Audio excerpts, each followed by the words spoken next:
அப்போ நீங்கள் என்ன பண்ணணும்னா பண விஷயங்கள் இன்வெஸ்ட்மெண்ட் மட்டும் உயிரே போனாலும் பண்ணக்கூடாது. உயிரே போனாலும் சார் இந்த மாதிரி சார் அது சார் இது சார் அது பண்ணும் சார் அது தயவுசெய்து எதுவும் பண்ணாதீங்க. நீங்கள் எது பண்ணாலும் உங்களுக்கு ராசிநாதன் சூரியன் 12க்கு போயிடுறார். ராசிநாதன் சூரியன் 12க்கு போகும்போது என்ன ஆகும்? நான் சொன்னதாக தான், உடல் வலிமை என்பது குறையும். ஏற்கனவே செவ்வாய் உடம்புல உட்காந்து நிறைய கஷ்டங்களை கொடுத்துருந்துருப்பார். இந்த செவ்வாய் 2ஆம் இடமாகப்பட்ட தனஸ்தானத்துக்கு போய் அந்த தனஸ்தானத்தில் உட்காந்து என்ன பண்ணுறாரு? அந்த செவ்வாய் உங்களுக்கு 3-10 அதிபதியாகப்பட்ட சுக்கிரன் ஆட்சி பெறும் பொழுது முயற்சிகளில் வெற்றி, தொழில்களில் வெற்றி போன்றவை ஏற்படும்.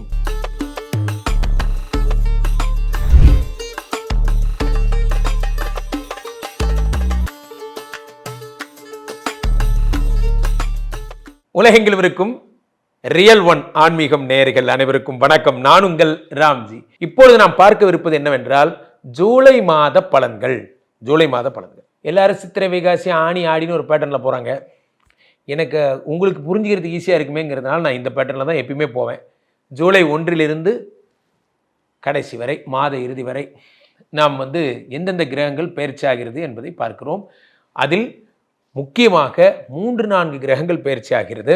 எந்தெந்த ராசிக்காரர்களுக்கெல்லாம் குபேர சம்பத்துகள் சேரப்போகிறது, யார் யாருக்கெல்லாம் குழந்தை பிறக்க போகிறது, யார் யாரெல்லாம் வெளிநாடு போக போகிறீங்க, யார் யாரெல்லாம் வாழ்க்கையினுடைய அடுத்த படிநிலைக்கு செல்ல போகிறது என்பதை விரிவாக பார்த்தரலாம். ஒவ்வொரு ராசிக்கும் எப்படிங்கிறத அவருக்குரிய பரிகாரங்களோடு நான் சொல்லுகிறேன். நண்பர்களே, இந்த ஜூலை மாத பலன்கள் மட்டும் ரொம்ப சிறப்பு வாய்ந்த பலனாக கருதப்படுகிறது. காரணம் என்னவென்றால் ஜூலை மாதம் 4 கிரகங்கள் பயிற்சி அடைகிறாங்கப்பா. என்ன அப்படின்னு பார்த்தீங்கன்னா, முதலாவதாக சுக்கிரன் ரிஷபத்தில் ஆட்சி அடைகிறார். ரிஷபத்தில் சுக்கிரன் ஆட்சி அடையும் போது சுக்கிரமூர்த்தி சுபமிக ஈவாய், வக்கரமின்றி வரமிக தருள்வாய், வெள்ளி சுக்கிர வித்தக வேந்தே அள்ளி கொடுப்பாய் அடியார் கருளை. இந்த சுக்கிர பகவான் ரிஷபத்தில் இருக்கும் பொழுது எண்ணற்ற பலன்களை வாரி வழங்கக்கூடிய உலகத்துக்கே. தேவகுரு பிரகஸ்பதி புதனுடைய வீட்டில் இருக்கிறார். ஏற்கனவே ஹீ இஸ் பர்ஃபெக்ட்லி சாட்டிஸ்ஃபைடு, நல்லா இருக்கார். இப்போ சுக்கராச்சாரியார் வேற ரிஷபத்தில் இருக்கும் பொழுது இவரும் இன்னும் ஹாப்பியாக இருக்கார். இவர் பயிற்சி அடைகிறார். அடுத்ததாக தேவகுரு பிரகஸ்பதியோட சூரிய பகவான் சேர்ந்திருந்தார். காலபுருஷ தத்துவத்தின்படி 5க்கு அதிபதியாக, பாக்யாதிபதியாக, யோகாதிபதியாக அமையப்பட்டிருந்த சூரிய பகவான் யாரோட? புதனோட சேர்ந்து ஹாப்பியாக இருந்தார். குருவோட, புதனுடைய வீட்டில். இப்போ இந்த சூரியன் என்ன பண்ணுறாருன்னா நகர்ந்து கடகத்துக்கு வர்றார். கடக சூரியன் எந்தெந்த மாதங்களெல்லாம் பிரவேசிக்கிறாரோ அதெல்லாம் தான் அந்தந்த மாதங்களின் சிறப்பு. சூரியன் ஆடி மாதம் சந்திரனுடைய வீட்டில் பிரவேசிக்கிறது தான், கடகத்தில் பிரவேசிக்கிறது தான். சந்திரனா யாருங்க? மாத்ருகாரகன் பேர். இந்த மாத்ருகாரகன் வீட்டுக்கு பித்ருகாரகன் சூரியன் பிரவேசிப்பதை நாம் என்ன சொல்கிறோம்? ஆடி மாதம் அப்படின்னு சொல்கிறோம். அதாம் அம்பாளுக்கெல்லாம் ரொம்ப சிறப்பு. பெண்மையை போற்றுவோம் தான் கான்செப்ட். அடுத்ததாக கடகத்தில் இருந்த புதன் வக்ரகதி அடைந்து மிதுனத்திற்கு சென்று ஆட்சி அடைகிறார். வக்ரகதி அடைந்து விட்டார். கடகத்திற்கு சென்ற புதன் அவர் வக்ரமடைந்து மிதுனத்தில் ஆட்சி பெறுகிறார். அடுத்ததாக சிம்மத்தில் இருந்த செவ்வாயும் கேதுவும் சிம்மத்தில் இருந்தார்கள். ஜூன் 8ஆம் தேதியே வந்தாச்சு.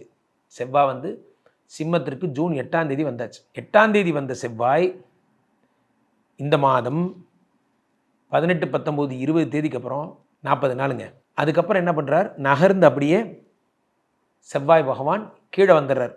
கன்னிக்கு வந்துடுறார்.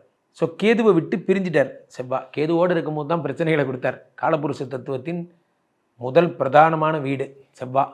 உடல் வலிமை, ஆக்கப்பூர்வமான செயல்கள், ஸ்போர்ட்ஸு, இதுக்கெல்லாம் இருந்தவர் அவர். கேதுவோடு மாட்டின்ட்டு கஷ்டப்பட்டுட்டு இருந்தார். இப்போ அதுலேருந்து விடுதலையாகி கன்னிக்கு வந்துட்டார். இனி கன்னியில் எந்த பிரச்சனையும் வராது கேதுவுக்கு. யாருக்கு? செவ்வாவுக்கு. ஸோ இந்த 4 கிரகங்களும் சேர்ந்த பயிற்சிகள் தான் இந்த மாதத்தின் சிறப்பு என்றே சொல்லலாம். முதல் சிறப்பு காலபுருஷ தத்துவத்தின் படி 2 தனாதிபதி சுக்கிரன் ஆட்சி அடைந்தது. 2வது சிறப்பு சூரியன் சந்திரனுடைய வீட்டிற்கு வந்தது. 3வது சிறப்பு காலபுருஷ தத்துவத்திற்கு 3-6 புதன், உலகத்திற்கே வியாதிகளை கஷ்டத்தை தரக்கூடிய புதன் வக்ரமடைந்து ஆரோக்கியத்திற்கான வடிகோலை தரும் ஒரு வீடு. புதன் மிதுனத்தில் இருக்கிற நாள். சிம்மத்தில் கேதுவோட கஷ்டப்பட்ட செவ்வாய் கன்னியில் வந்தது. இதெல்லாம் சிறப்பு. இப்போ இந்த நேரத்திலேயே சனி பகவானை நம்ம பார்க்கணும். சனி எங்கே இருக்காரு? அதே மீனத்தில் தான் இருக்காரு. மீனத்தில் இருக்கக்கூடிய சனி 3ஆம் பார்வையா மீனம், மேஷம், ரிஷபத்தில் இருக்கக்கூடிய சுக்கிரனை பார்க்கிறார். காதல் திருமணங்கள்லாம் கைகூடுற மாதமாக இந்த மாதம் அமையும். மீனத்தில் இருக்கக்கூடிய சனி பகவான் 7ஆம் பார்வையா புதனை பார்த்தார், செவ்வாயை பார்த்துறார். ரொம்ப பலசாலியாக உடல் வலிமையெல்லாம் உண்டாக்குவார். 10ஆம் பார்வையாக 9ஆம் இடத்தை பார்க்கிறார். குரு தன்னுடைய சொந்த வீட்டை பார்க்கிறார். ஆக இந்த ஜூலை மாதம் மிகப்பெரிய அற்புதங்கள்லாம் செய்ய போகுது, பொறுத்திருந்து பாருங்க. ஜூலை மாதம் சிம்மராசிக்காரர்களுக்கு எப்படி இருக்கும் பலன் என்று பார்த்தால், பொதுவாகவே சிம்மராசிக்காரர்களுக்கு 2 குடைய இது 2 குடைய புத பகவான் வக்ரம் பெற்று எங்க போய் உட்காந்துட்டார்? 11ல் உட்காந்துட்டார். அப்ப நீங்க என்ன பண்ணணும்னா, பண விஷயங்கள் இன்வெஸ்ட்மெண்ட் மட்டும் உயிரே போனாலும் பண்ணக்கூடாது. உயிரே போனாலும் சார் இந்த மாதிரி சார் அது சார் இது சார் அது பண்ணும் சார் அது தயவுசெய்து எதுவும் பண்ணாதீங்க. நீ எது பண்ணாலும் உங்களுக்கு பிரச்சனைகளாகத்தான் அமையும். 2 குடையவன் வக்கரமாகி விட்டான். அடுத்து ராசியிலேயே கேது 7ல் ராகு. இந்த 7ஆம் இடத்து ராகு இப்போதான் முழு ஸ்விங்கில் ஒர்க் பண்ணுறார். என்ன ஒர்க் பண்ணுறார்? 7ஆம் இடத்து ராகு ஃபாரின் ட்ரிப்புக்கெல்லாம் கூட்டு போவார். வெளிநாட்டுக்கு போகிறது, வெளிநாட்டு வர்த்தகங்கள், வெளிநாட்டு ஆட்களால் கிடைக்கக்கூடிய நன்மைகள், இது எல்லாத்தையும் பண்ணுவார். யார் பண்ணுவா? இந்த செவ்வாய் பகவான் பண்ணுறார். செவ்வாய் பகவான் 2ஆம் வீட்டிற்கு வந்துடுறார். இந்த செவ்வாய் யாருன்னா 4, 9 கூடிய பாதகாதிபதி. பாதகாதிபதி செவ்வாய் 2ஆம் வீட்டுக்கு வந்தாலே என்ன ஆகும்னா, பண விஷயங்களில் மிகப்பெரிய பிரச்சனைகளை உண்டு பண்ணிகிட்டே இருப்பார். பண விஷயங்களில் ஊறுபட்ட ப்ராப்ளம். என்ன ஒரே ஒரு சந்தோஷம், இந்த மாதம் எல்லாருக்குமே சொல்கிறது தான், அந்த 2 புதன் வக்கரம் பெற்றவன் பாதகாதிபதிக்கு வீடு கொடுத்துருக்கார். பாதகாதிபதிக்கு வக்கரம் பெற்றவன் வீடு கொடுத்ததால ஒரு நல்ல விஷயம் என்னென்னா, அந்த செவ்வாய் 2ஆம் வீட்டில் இருப்பதால் செவ்வாய் பகவான் மைனஸ் இன்ட்டு மைனஸ் ப்ளஸ்ஸாக செயல்படுவார். உயர்கல்வி, உயர் பதவி, அதேமாதிரி 9ஆம் இடமாகப்பட்ட பாக்கியஸ்தானம் இதெல்லாத்தையும் கொடுப்பார். இதான் அவர் தர்ற யோக பலன்.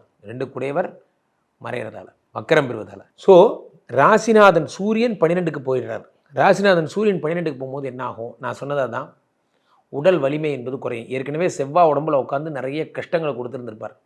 இந்த செவ்வாய் 2ஆம் இடமாகப்பட்ட தனஸ்தானத்துக்கு போய் அந்த தனஸ்தானத்தில் உட்காந்து என்ன பண்ணுறார்? இந்த செவ்வாய் உங்களுக்கு யோகங்களை தர ஆரம்பிச்சிட்டார். தனஸ்தானத்தில் இருக்கக்கூடிய செவ்வாய் எப்படி யோகங்களை தரார்?